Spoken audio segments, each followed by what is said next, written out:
So right now, everybody's talking about the upcoming DBZ game that's supposed to be released in a couple of months.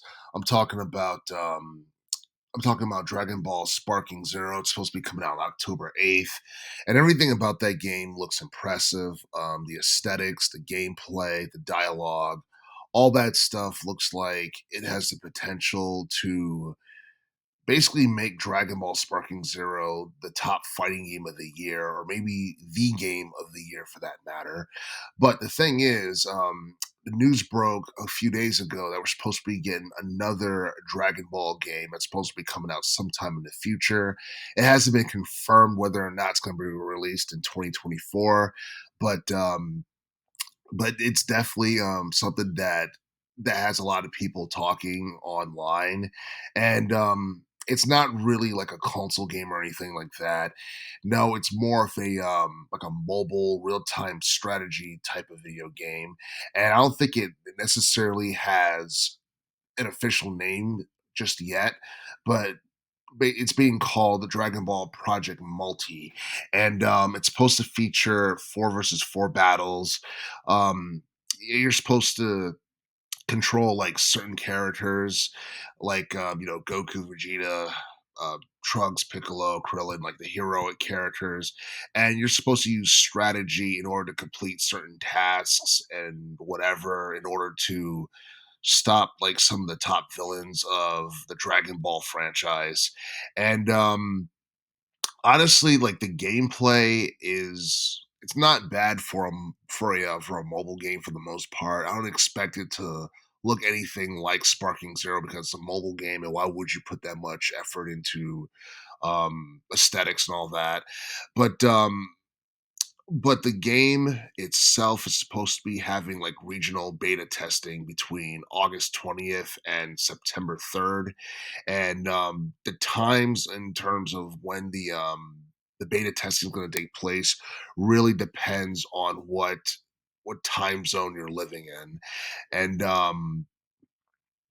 like for the most part, this is something that a lot of people, including myself, find interesting because a it's free to play, b it's going to be developed by the same company that was responsible for One Piece World Seeker, which came out not too long ago, and honestly, I do feel like this is something that can help put more eyes on DBZ, and I guess attract more casuals for the most part because it seemed like over the years, like the Dragon Ball series, even though it's remained popular, it's not.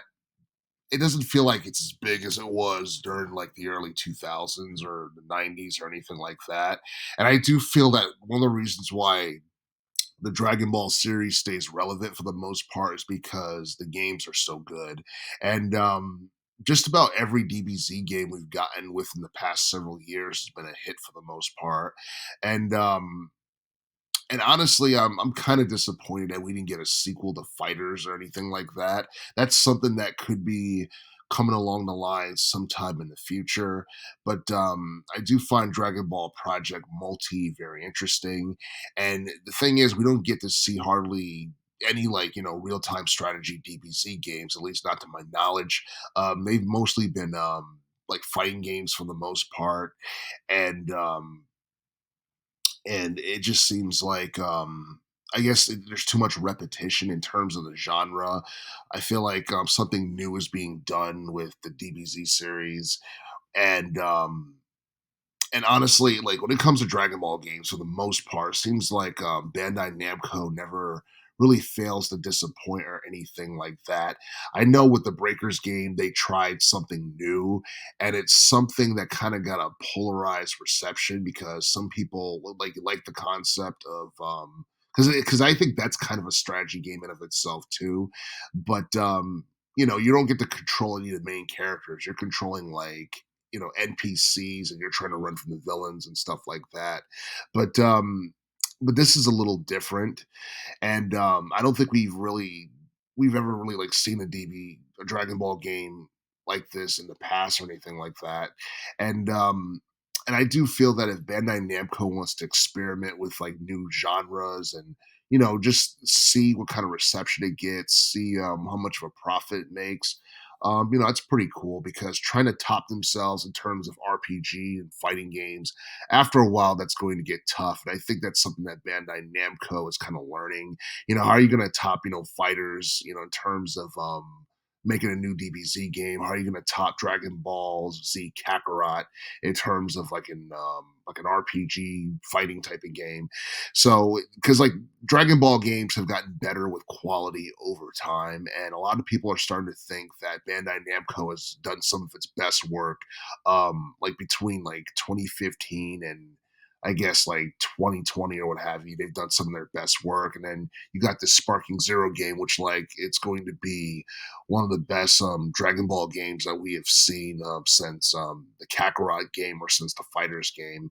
But um, but yeah, I mean, a lot of people are looking forward to learning more about Dragon Ball Project Multi, myself included, and hopefully we'll have more details about this upcoming free to play mobile game sometime before the end of 2024.